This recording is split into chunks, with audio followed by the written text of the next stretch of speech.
be the fourth time in a couple weeks I've been called to start helping people fix balers. That's scary. All the good baler mechanics, most of them are dead. These small dealerships that were in this area used to sell 20 to 30 small square balers a year. And now it's hard to really find anybody to work on knotters, but we're modifying some twine knives on New Holland 273, old 50-year-old baler. And boy, he bought brand new knife arms with knives. Not only were the knives not sharp, there literally was no angle ground on the knives. So what we're doing is, I said, get those damn knives off of there. They're riveted on. I said, grind them damn rivets off.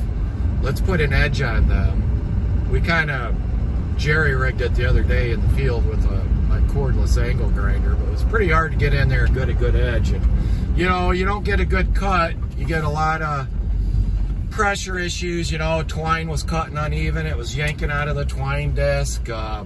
Knots pulling apart. Just ended up, we can't really adjust anything. We don't get twine knives sharp. Well, you got a stone? Yeah, but what I'm saying is they're just kind of flimsy. So we got, this is really flimsy, crappy, shitty steel.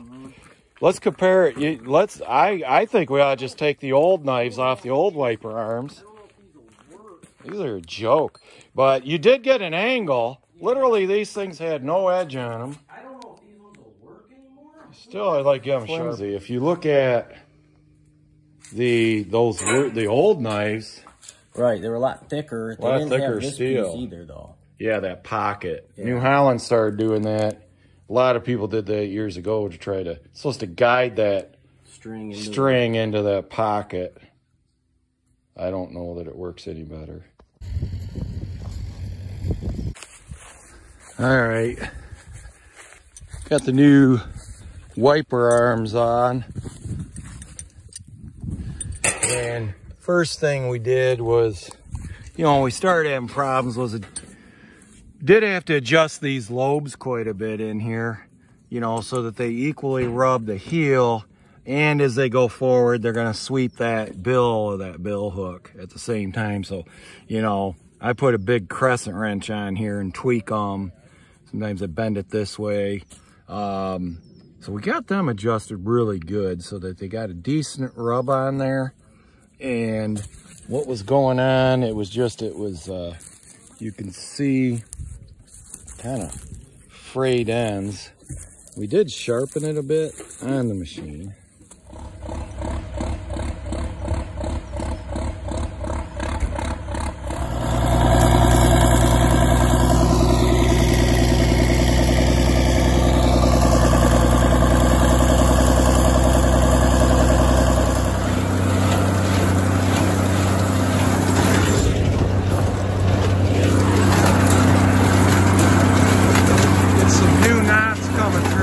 Check them out here.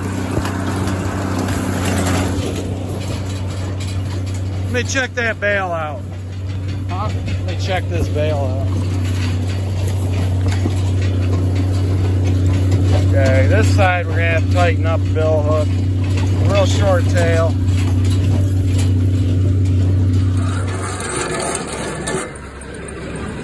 If you have a real good tail here, it might, when it gets out of the bale chute, the twine tightens and pulls that tight. One side we're getting, so that's already a really short tail right there.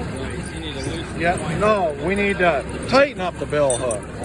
And same here, not all of one tail's being pulled through. It's got tight. Now we're just gonna turn about a quarter turn at a time until we get what we want.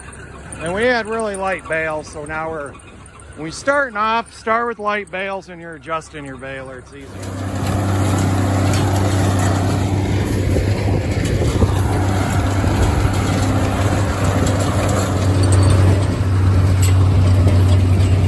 Yeah, I'd say these are pretty good, really. It's pretty good knot. Okay, so right now we're trying to make a tighter bale. And I think that these bales are getting catawamped, out of shape, coming out of that thrower. To me, the left side of that bale gets caught more in the right side of that bale gets caught in the right side of the thrower, and they're coming out crooked because of that. Okay, so that baler is wedging up on the left side of the chute, and we're getting a crooked bale because of that. You can see that bale is kinked right there. And if you look at the bale shape, just go ahead and set that down there. Yeah, we got to try to fix that. Yeah, anything you can do to make that chute stay straighter with the bale. Oh, video. Well, he locked the chute in straight. And we're going to see if that bale gets kinked.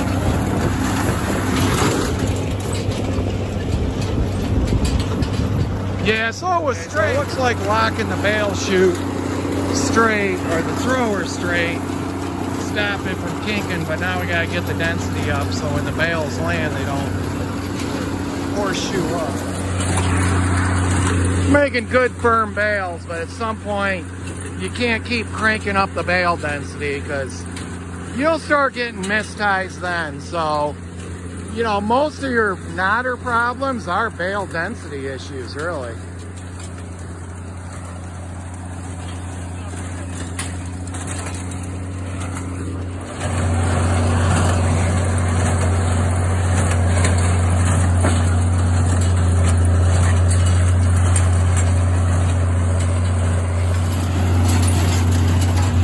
Okay, I think he's all set.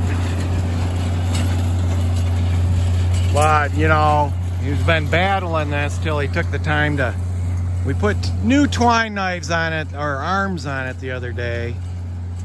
And we overlooked the fact that the paint was slopped on there and covered up the little bit of an edge they had. But we did actually do a lot better edge on them.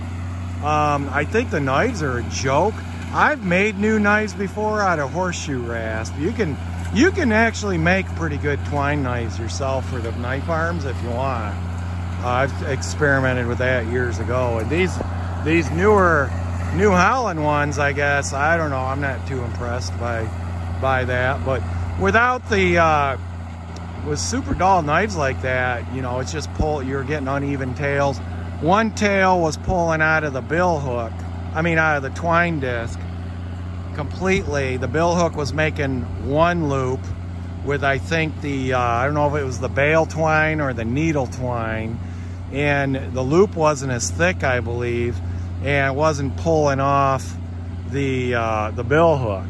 And until I had realized that, I said, let's stop, clean out the machine, and turn everything over by hand.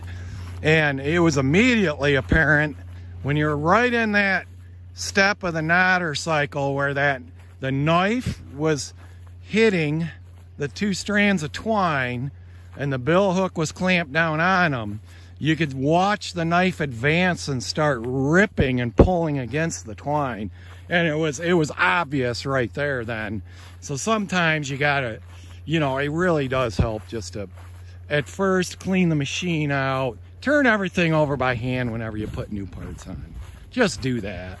And then, because when you're in, and then obviously you think you got everything adjusted there, you do have to run it under field conditions because bale density drastically changes knot formation and things. The other thing we're dealing with was with the thrower. I noticed it was, the bale was coming up there crooked because that thrower was sitting just a little bit off canter, you know, just canted a little. And it was enough that when that one side of the bale hit the belts before the other, you were getting a curved bale. And you gotta, you know, we're dealing with now, the hay has been here 3 days. It's really dry. And so it's hard to make a real heavy solid bale. So when that thrower is pretty aggressive, you know, when it comes up and lands, you get kind of like a horseshoe bale. And I see now why a lot of people with throwers make a real short mini bale. Like he has a hard time making bales like I do. Really hard time. I can make a lot bigger, more form. You know, you get a long bale with these throwers and it's, boy, if it don't land right, you know, his guy stacking there is spending, you know, about half the time he's spending is straightening the bale out. And I mean, we get a little bit of that too, where I'm doing that as well when we dump them out of the bale baskets, but not near as much as this.